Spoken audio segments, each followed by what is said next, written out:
नमस्कार दोस्तों, स्वागत है आप सभी का पाथ फाइंडर पर।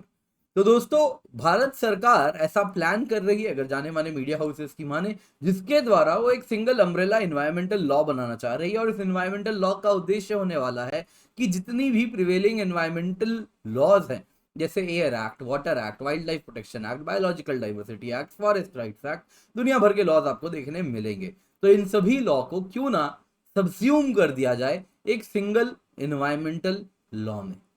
तो अब पर्पस है इसके पीछे कि कहीं ना कहीं इन्वायरमेंट डेवलपमेंट के रास्ते का रोड़ा बन जाता है।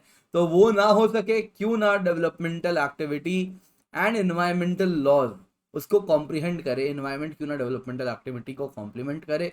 पर वहीं कहीं ना कहीं दूसरी ओर इसके तरफ आप देखें तो जो इन्वायरमेंटलिस्ट हैं वो काफी कंसर्न रेज कर रहे हैं इस मूव को लेकर। तो आइए आज की क्लास में इस मूव के बारे में चर्चा करते हैं। तो इससे पहले आगे बढ़े, आज का सवाल आप देख सकते हैं। अगर आपको मालूम है तो जल्दी से आप कमेंट सेक्शन में अपना आंसर पोस्ट कर सकते हैं, नहीं तो क्लास के अंत तक आई एम प्रीटी श्योर आप आंसर कर पाएंगे। तो दोस्तों, मेरा नाम किंजल चौधरी है और आप मुझसे मेरे टेलीग्राम चैनल पर जुड़ सकते हैं, जहां पर लेक्चर के बाद आपको पीडीएफ अपडेट्स मिल जाएंगे। साथ ही साथ डिस्क्रिप्शन बॉक्स में एक लिंक है, तो आपके मन में कुछ भी सब्सक्रिप्शन रिलेटेड क्वेरी है या फिर लोन रिलेटेड क्वेरी है तो आप वहां पर पोस्ट कर सकते हैं। तो चलिए दोस्तों, आज की क्लास स्टार्ट करते हैं। तो प्रधानमंत्री जी ने पिछले महीने एक रिव्यू मीटिंग की थी, किनके साथ? सारे मिनिस्ट्रीज एंड डिपार्टमेंट्स के सेक्रेटरीज के साथ। तो इसका जो डिस्कशन हुआ और इसके बाद जो इसका जो आउटकम था वो 60 पॉइंट एक्शन प्लान में ड्राफ्ट कर दिया गया। यानी कि पूरी चर्चा से प्रधानमंत्री जी को करीबन 60 पॉइंट मिले ऐसे जिन पर आने वाले दिनों में एक्शन लेना चाहिए, और इसी को क्या कहा गया? 60 पॉइंट एक्शन प्लान। तो आप चाहें तो इस पर भी मैं एक वीडियो बनाऊंगा, क्या हुआ है 60 पॉइंट एक्शन प्लान में, जो कि बहुत इंपॉर्टेंट है। तो इसमें से इन 60 पॉइंट्स में से एक पॉइंट था कि क्यों ना एक सिंगल इन्वायरमेंटल लॉ को ड्राफ्ट कर दिया जाए। इसी को कहा जा रहा है अम्ब्रेला ग्रीन लॉ। अम्ब्रेला क्या हुआ? एक बड़ा सा छतरी है, उसके अंदर जितने भी इन्वायरमेंटल डोमेन के लॉज हैं उन सब को सबस्यूम करके एक सिंगल इन्वायरमेंटल लॉ में डलवा दिया जा रहा है। तो इसको क्या कहेंगे? Umbrella green law. तो कंफ्यूज मत होइएगा, यही बात हो रही है, अम्ब्रेला ग्रीन लॉ या सिंगल इन्वायरमेंटल लॉ। तो जितने भी इन्वायरमेंटल डोमेन में प्रिवेलिंग लॉज हैं इनको सबस्यूम कर लिया जाएगा इस अम्ब्रेला ग्रीन लॉ में। तो दोस्तों, ये जो अभी प्रधानमंत्री जी ने इस बैठक के बाद जो ये फैसला ले रहे हैं, कोई नई बात नहीं है। इसी साल के मार्च की बात करें अगर आप, तो इन्वायरमेंट मिनिस्ट्री ने कुछ एक प्राइवेट लॉ फर्म को रोप इन किया था। किस लिए? तो प्राइवेट लॉ फर्म को बुलाया गया था सो दैट वो एक draft new environmental management act बना सके। तो इसका पर्पस था कि जो 3 इन्वायरमेंटल लॉज हैं, air act, water act, environment protection act, तो इन तीनों को सबस्यूम कर दिया जाए, इन तीनों को मिला दिया जाए और एक सिंगल लॉ, एक सिंगल एक्ट बन जाए। और इसके बाद इन तीनों को इंडिविजुअली रिपील कर दें या फिर इन्वायरमेंटल एक्ट एक सिंगल बना दें, उसी में एयर एक्ट, वाटर एक्ट के प्रोविजंस भी डाल दें, और उसके बाद जो पुराना एयर एक्ट, वाटर एक्ट है इसको क्यों ना हटा दिया जाए, रिपील कर दिया जाए। तो इस पर्पज से बनाया गया था। मार्च में भी इस तरफ फैसला, इस तरफ मूव हुआ है, ऐसा आप देख सकते हैं। पर दोस्तों, ये सिर्फ 2021 में नहीं, ये 2014 से बात शुरू हो चुकी है। इसी तरफ मूव करने का प्रयास सरकार करना चाह रही है, तो ये बिल्कुल नई बात नहीं है। तो आपने शायद सुना होगा टीएसआर सुब्रमण्यम कमेटी। तो टीएसआर सुब्रमण्यम जी अगर आप देखें तो ये एक फॉर्मर कैबिनेट सेक्रेटरी थे, और इनकी अध्यक्षता में एक कमेटी, जो कि आप सब ने सुना होगा, वो आपको मालूम होगा कि 2016 में एक न्यू एजुकेशन पॉलिसी आई थी, जिसको बाद में एक्सेप्ट नहीं किया था मिनिस्ट्री ऑफ एचआरडी ने। और एक्सेप्ट नहीं किया था, कहा था कि ये जो पुरानी एजुकेशन पॉलिसीज हैं उसी को मोर और लेस वापस से मिला के बना दिया गया है, तो कुछ नया नहीं है। तो इसलिए टीएसआर सुब्रमण्यम कमेटी जी की एजुकेशन पॉलिसी को तो एक्सेप्ट नहीं किया गया था। उसके बाद क्या होता है, जो आज के टाइम में नेशनल एजुकेशन पॉलिसी है, वो के कस्तूरी रंगन जी, जो कि इसरो के साइंटिस्ट हैं, उनकी अध्यक्षता में आप देखें तो के कस्तूरी रंगन कमेटी रिपोर्ट सामने आती है, और वही आज के टाइम में नेशनल एजुकेशन पॉलिसी बन जाती है। तो यही टीएसआर सुब्रमण्यम जी, इनकी अध्यक्षता में 2014 में, यानी कि आज के टाइम की जो गवर्नमेंट है, जब वो जस्ट फॉर्म हुई थी, उनका जो पहला टर्म था अभी करंट प्रधानमंत्री जी का, तो उनके पहले टर्म में ही उन्होंने एक टीएसआर सुब्रमण्यम कमेटी बनाई थी, जिनके अंदर 6 इन्वायरमेंटल लॉज, अगर उसका टर्म्स ऑफ रिकमेंडेशन देखें टॉर देखें तो 6 इन्वायरमेंटल लॉज एंड रेगुलेशंस को रिव्यू करना था। कौन कौन? Environment protection act, forest act, wild life protection act, water act, air act and Indian forest act. तो इन सब को रिव्यू किया जाए। तो इसी में से उन्होंने वैसे तो 55 रिकमेंडेशन दिए, इन 6 लॉज को पढ़ के उन्होंने जो रिव्यू किया उसमें 55 रिकमेंडेशन आए। उनमें से जो की रिकमेंडेशन आप देखें टीएसआर सुब्रमण्यम कमेटी रिपोर्ट की, तो पहली उनमें से आती है कि एनवायरमेंट प्रोटेक्शन एक्ट को रिवैम्प किया जाए। उसमें क्या किया जाए?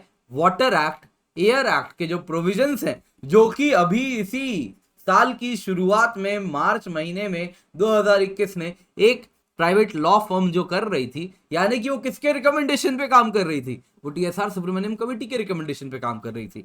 तो revamp the environment protection act and उसमें वाटर एक्ट, एयर एक्ट के प्रोविजंस इंक्लूड करवा दिए जाएं। और उसके बाद क्या किया जाए? जब एक सिंगल वैसा एक्ट बन जाए, एनवायरमेंट प्रोटेक्शन एक्ट, तो ये रिवैम्प्ड एनवायरमेंट प्रोटेक्शन एक्ट बन जाए, तो उसके बाद एयर एक्ट, वाटर एक्ट को रिपील कर दिया जाए, so that multitude of laws ना हो। एक ही लॉ है, उसमें तीनों का काम चल जा रहा है। इसके सिवा उन्होंने कहा कि थोड़े आने वाले दिनों में एक अम्ब्रेला लॉ बनाए, जिसके द्वारा क्या किया जाए? जितने भी एग्जिस्टिंग एनवायरमेंटल लॉज हैं उनको सब्ज्यूम कर दिया जाए, उन सब का समावेश करके एक सिंगल लॉ बन जाए। तो इसी को नाम रखा जाए environmental law management act, Elma. तो इस एल्मा के अंदर आपको मालूम होगा, कोई भी अगर डेवलपमेंटल एक्टिविटी हो रही है तो उसका एनवायरमेंटल क्लियरेंस करना होता है। तो एनवायरमेंटल क्लियरेंस अगर आप देखें तो कोई एडहॉक एक्सपर्ट बॉडी बनाई जाती है जो कि स्टडी करती है और उसके बाद एनवायरमेंटल क्लियरेंस देना है नहीं देना है उस पर फैसला लेती है। तो सुब्रमण्यम कमेटी जी ने क्या कहा? उसमें क्या कहा गया कि ये जो new environmental law management act है, इसके तहत 2 स्टैट्यूटरी बॉडी बनाई जाए जो कि फुल टाइम बॉडी हो। क्या नाम हो? एक नेशनल लेवल पे हो नेशनल एनवायरमेंटल मैनेजमेंट अथॉरिटी, एक स्टेट लेवल पे हो स्टेट एनवायरमेंटल मैनेजमेंट अथॉरिटी। और इनका काम क्या हो? इनका काम हो कि भाई अगर कोई भी एनवायरमेंटल एक्टिविटी, कोई भी डेवलपमेंटल एक्टिविटी के लिए एनवायरमेंटल क्लियरेंस हो रही है तो वो एडहॉक बॉडी के पास ना जाए, वो इन 2 नीमा या सीमा, जैसा भी वक्त रहे, जैसा भी हालात रहे, उनके द्वारा ये एनवायरमेंटल क्लियरेंस मिले। तो फुल टाइम एक्सपर्ट बॉडी हो, एडहॉकिज्म ना हो। पर दोस्तों ये सब तो इनकी कुछ रिकमेंडेशन है, हालांकि आज के टाइम में सब एक्सेप्ट नहीं की गई है, कुछ चुपचाप एक्सेप्ट भी कर ली गई है।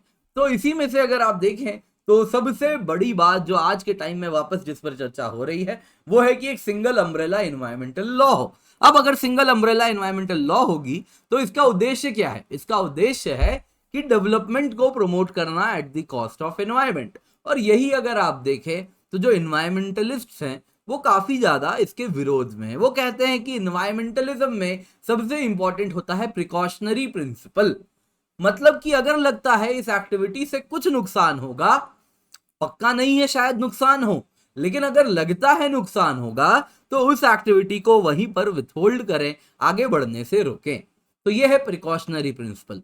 तो यहां पर वो कह रहे हैं कि ये जो सिंगल अम्ब्रेला एनवायरमेंटल लॉ होगा वो अगेंस्ट प्रिकॉशनरी प्रिंसिपल है। इसका जो पर्पस है ये एनवायरमेंटल लॉ बनाने का, अम्ब्रेला एनवायरमेंटल लॉ, वो है कि जितने भी एनवायरमेंट के कीमत पे कोई भी एक्टिविटी हो रही है, जैसे मान लीजिए सड़क बनाना है तो कहीं जंगल कट रही है, तो ये क्या है? कहीं ना कहीं एनवायरमेंट की वायलेशन है। तो इस प्रकार के वायलेशन को रेगुलराइज करना उद्देश्य होगा। कैसे इस प्रकार के वायलेशन को मैनेज किया जाए? चलो पैसे दे दें, आप जंगल काट लो, कोई दिक्कत नहीं है पैसे देके, तो इसको मैनेज करना पर्पस होगा। तो अगर आप देखें तो जो इन्वायरमेंटल पर्पस एक्चुअल में क्या होना चाहिए, इन्वायरमेंटल लॉज क्यों बनाए जाते हैं? तो इन्वायरमेंटल लॉज बनाने के पीछे कारण होता है कि इन्वायरमेंटल वायलेशंस को पूरे तरीके से प्रिवेंट करें, रोक दे, ना कि रेगुलराइज करें। तो ये जो मेन उद्देश्य है एनवायरमेंटल लॉ का, उसी के विरोध में है। एनवायरमेंटल लॉ अब लग रहा है ऐसा एनवायरमेंट को बचाने के लिए नहीं, एनवायरमेंट के जो एक्सप्लॉइटेशन है उसको रेगुलराइज करने के लिए काम कर रही है। तो ये गलत बात है, ऐसा उनका कहना है। दूसरा वो कहते हैं कि ये इम्प्रैक्टिकल है, ये बिल्कुल इम्प्रैक्टिकल बात है। आप कैसे इन्वायरमेंट अगर आप देखें तो बहुत डाइवर्सिफाइड सब्जेक्ट है। इसमें आप देखें तो अलग अलग प्रोविजंस हैं, कुछ एयर पोल्यूशन से डील करता है, कुछ वाटर पोल्यूशन से करता है, तो कुछ वाइल्ड एनिमल्स की पोचिंग से करता है, तो कुछ इन्वायरमेंटल इंपैक्ट असेसमेंट से करता है, तो कुछ ट्रेडिशनल नॉलेज के एक्सेस एंड बेनिफिट शेयरिंग की बात होती है बायोलॉजिकल डाइवर्सिटी एक्ट में, जैसा आप जानते हैं। तो ये अलग अलग प्रोविजंस हैं, डाइवर्सिफाइड है, इनको आप कैसे मिला के एक सिंगल लॉ बना दोगे? इसको कैसे फिर मैनेज करोगे कि भाई पोचिंग के लिए जो लॉ है वही ट्रेडिशनल नॉलेज के शेयरिंग के लिए भी लॉ काम कर रही है? तो कोई मतलब नहीं है इसके पीछे। तो ये तो ऑलरेडी अलग अलग लॉज भी ये काम वही करेंगे। आप इसमें कोई ऑलरेडी कोई सिनर्जाइज करना बहुत मुश्किल है, क्योंकि बहुत डाइवर्सिफाइड है ये सब्जेक्ट्स। तो इस प्रकार का सिंगल एनवायरमेंटल लॉ वो कहने की इम्प्रैक्टिकल है एंड इनका इंप्लीमेंटेशन बहुत चुनौतीपूर्ण होने वाला है। तो बेहतर है इनको ना छेड़े, अलग अलग ही रहने दें। चलिए दोस्तों, इससे पहले आगे बढ़े, आज का सवाल देख लीजिए। मैं नहीं पढ़ने वाला आज का सवाल, आज का सवाल आप लोगों को खुद इसका जवाब देना है। और देखिए सवाल में क्या पूछा गया है। तो अगर आपको मालूम है आंसर, देखिए क्लास में सब कुछ डिस्कस हो चुका है, तो आई एम प्रीटी श्योर आपको आंसर अब तक मालूम होगा। तो जल्दी से कमेंट सेक्शन में अपना आंसर बताएं। चलिए, तो सवाल है with reference to, I hope आप लोगों ने आंसर कर दिया है कमेंट सेक्शन। चलिए तो अब आगे बढ़ते हैं। मैं मान के चल रहा हूं आप लोगों के आंसर आ चुके हैं। तो with reference to TSR Subramanian committee, इनमें से कौन सा स्टेटमेंट फॉल्स है? तो पहला स्टेटमेंट है, सबसे पहले तो क्या आपने ये पढ़ा कि नहीं पढ़ा? फॉल्स पूछा गया है, ट्रू नहीं पूछा गया है। Under his leadership national education policy 2020 was drafted and is now being implemented. नहीं, ये तो कौन है? के कस्तूरी रंगन जी हैं। तो इनके अंदर भी एक एजुकेशन पॉलिसी आई थी, लेकिन वो मिनिस्ट्री ऑफ एचआरडी ने एक्सेप्ट नहीं की थी। दूसरा, under his leadership a committee to suggest amendments to environmental laws, bring them in line with current requirement was made। बिल्कुल सही बात है। तो फॉल्स क्या है? बस वन ओनली फॉल्स है। तो your answer is a, one only. दोस्तों, जब भी अनअकैडमी आए यूज दी कोड KC10, क्योंकि जब आप ये कोड यूज करेंगे तो आपको 15% ऑफ नहीं मिलेगा, आपको बेस्ट मेंटरशिप मिलेगी, हैंड होल्डिंग मिलेगी, बेस्ट नोट्स मिलेंगे, और जो गाइडेंस है वो सारे subjects of GS, SA, geography optional में आपको मिलेगी।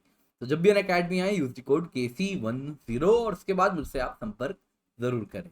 तो अनअकैडमी में दोस्तों आप देख सकते हैं अनअकैडमी लर्नर्स हैं, 170 प्लस लर्नर्स हैं, जो कि टॉप 15 में भी बहुत सारे लर्नर्स हैं, और 170 plus learners overall exam clear किए हैं।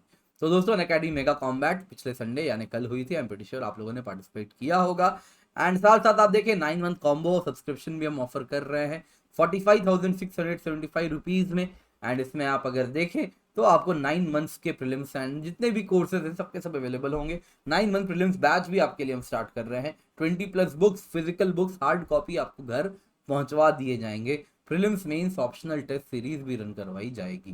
तो दोस्तों, ये सब हम प्रोवाइड कर रहे हैं। तो बस 9 मंथ कॉम्बो भी आपको मिल रहा है 45,675 रुपए में। इसके सिवा 3 मंथ फेस्टिव कॉम्बो भी है, तो इसका भी आप हिस्सा बन सकते हैं।